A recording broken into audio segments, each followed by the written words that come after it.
অতনু, গত 72 ঘন্টায় তো একাধিক রদবদল, একাধিক বড় পদক্ষেপ একদম নির্বাচন কমিশনের।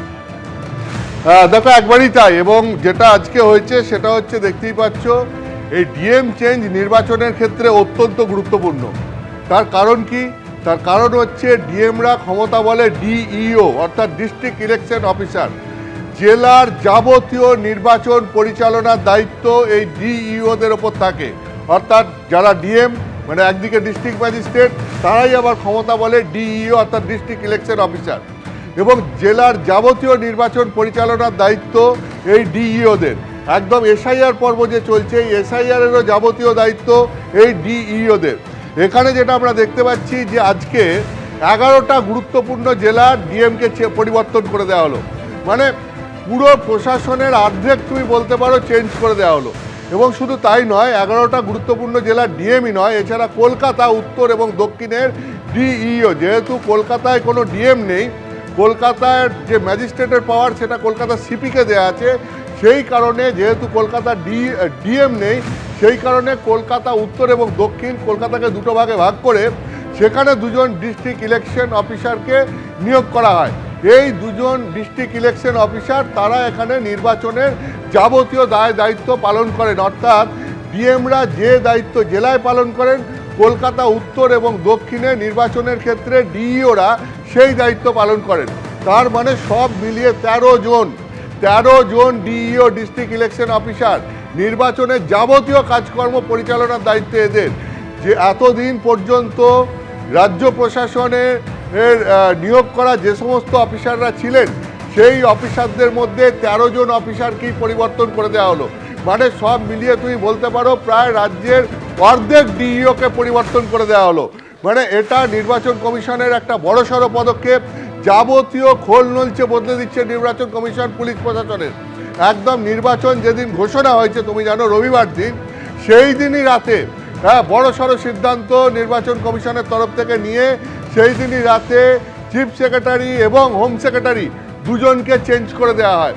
এবং তারপরে তার পরদিনই পরপর চেঞ্জ করে দেওয়া হয় রাজ্য পুলিশের ডিজিপি, ডিজি আইন শৃঙ্খলা এবং কলকাতা সিপিকে। এবং তারপর সেখানে থেমে থাকেনি, তারপর চেঞ্জ হতে থাকে। এবং দক্ষিণবঙ্গের যিনি এডিজি ছিলেন, রেঞ্জ এডিজি, যিনি পুরো দক্ষিণবঙ্গ দেখভাল করেন পুলিশের হয়ে, তাকে পরিবর্তন করে দেওয়া হয়। একই সঙ্গে উত্তরবঙ্গের যিনি রেঞ্জ আইজি ছিলেন, তাকেও পরিবর্তন করে দেওয়া হয়। এবং সেই সঙ্গে সঙ্গে কলকাতার সিপিকে যেরকম আগে পরিবর্তন করা হয়, তারপর আরও 4টে কমিশনারেটের সিপি, যার মধ্যে ব্যারাকপুর, চন্দননগর, দুর্গাপুর, এই সমস্ত সিপিরা রয়েছেন। এই রকম 4টে কমিশনারেটের সিপিকে চেঞ্জ করে দেওয়া হয়। এরপরে কি করা হয়? এরপরে 12 জন জেলার এসপিকে পরিবর্তন করে দেওয়া হয়।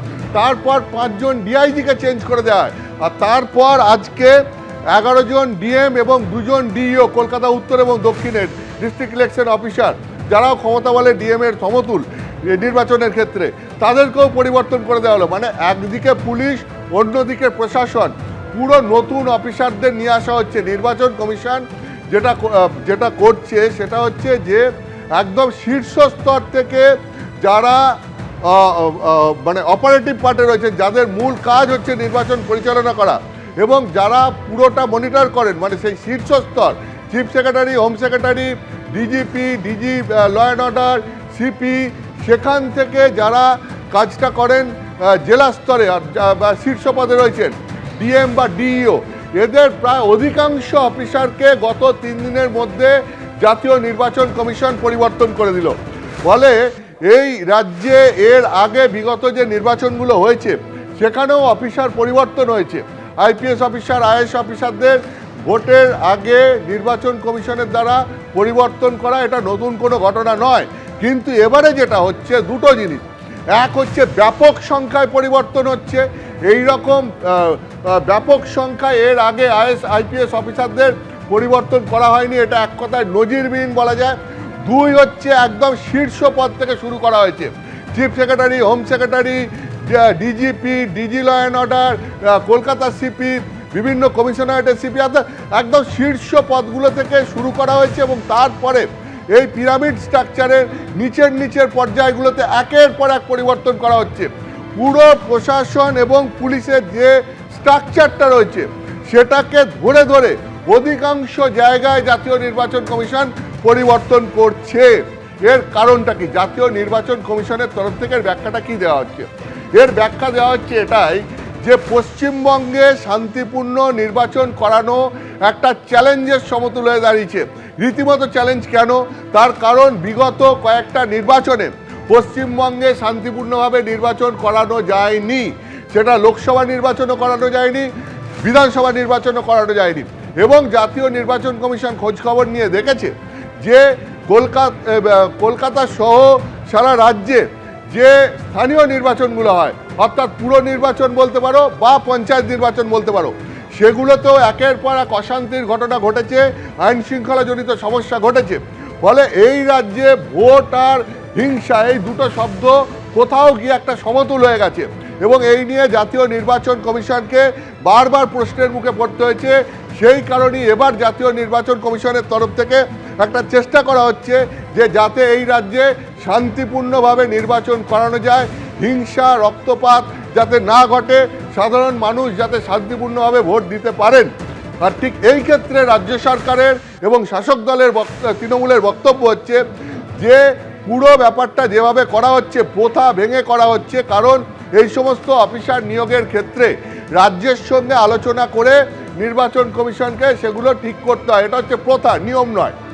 কিন্তু সেই প্রথা বহির্ভূতভাবে নির্বাচন কমিশন একের পর এক অফিসারকে রাজ্যের সঙ্গে আলোচনা কোনো কিছু না করেই তারা নিয়োগ করছে এবং এই যেভাবে একের পর এক অফিসারকে সরানো হচ্ছে, কিসের ভিত্তিতে কেন সরানো হচ্ছে তার কোনো কারণও নির্বাচন কমিশন রাজ্যকে জানাচ্ছে না। ফলে নির্বাচন কমিশন যেভাবে এটা করছে, রাজ্যের তরফ থেকে বা শাসক দল তৃণমূলের তরফ থেকে অভিযোগ করা হচ্ছে যে এইটা সম্পূর্ণ নির্বাচন কমিশন একটা জোর জবরদস্তি করে করছে, যেটা অভিপ্রেত নয়। কিন্তু নির্বাচন কমিশনের বক্তব্য হচ্ছে তারা খোঁজ খবর নিয়ে দেখেছেন যে সমস্ত এলাকায় অশান্তি হচ্ছে বা যে সমস্ত এলাকায় অফিসারদের ভূমিকা নিয়ে নির্বাচন কমিশনের মনে সন্দেহ রয়েছে, যেই সমস্ত অফিসারদেরকে দিয়ে শান্তিপূর্ণভাবে ভোট করানোটা হয়তো সম্ভব নয় বা এই সমস্ত অফিসারদের নামে বিভিন্ন রকমের অভিযোগ নির্বাচন কমিশনের কাছে যাচ্ছে বা নির্বাচন কমিশন তাদের ইন্টারনাল খোঁজখবর নেওয়ার যে ব্যবস্থা রয়েছে তার মাধ্যমে বিভিন্ন অভিযোগ পাচ্ছে বা এদের ওপর আস্থা রাখতে পারছে না, সেই কারণে নির্বাচন কমিশনের তরফ থেকে এই সমস্ত অফিসারদেরকে সরিয়ে দিয়ে এই রাজ্যেরই বিভিন্ন জায়গায় অন্যান্য পোস্টিংয়ে থাকা অফিসারদেরকে নিয়ে এসে নির্বাচনের দায়িত্ব দেওয়া হচ্ছে। অর্থাৎ এই নিয়ে জাতীয় নির্বাচন কমিশন এবং রাজ্য সংঘাত চরমে পৌঁছেছে। যে সংঘাত এসআইআর পর্ব থেকেই শুরু হয়েছিল, সেই সংঘাত ভোট ঘোষণার পরই একদম চরম আকার নিয়েছে। একের পর এক পুলিশ অফিসার এবং প্রশাসনের কর্তা ব্যক্তিদের এই পরিবর্তনকে ঘিরে। ফলে এখন এটাই দেখার যে এইটা কোথায় গিয়ে থামে। তার কারণ একটা জল্পনা চলছে যে এইটা একদম চিফ সেক্রেটারি থেকে ডিএম অবধি এখন এসে পৌঁছেছে, অন্যদিকে ডিজিপি সিপি থেকে এসপি র্যাঙ্ক অবধি এসে পৌঁছেছে।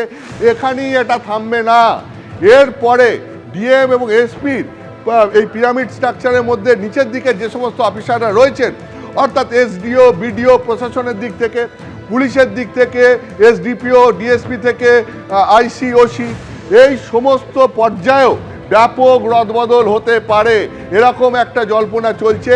আগামী কয়েকদিনে হয়তো এই রকম আরও অনেক রদবদলের সিদ্ধান্ত জাতীয় নির্বাচন কমিশনের তরফ থেকে নেওয়া হবে, যেটাকে ঘিরে রাজ্য এবং নির্বাচন কমিশনের সংঘাত যে আরও বাড়বে সেটা আর বলার অপেক্ষা রাখে না।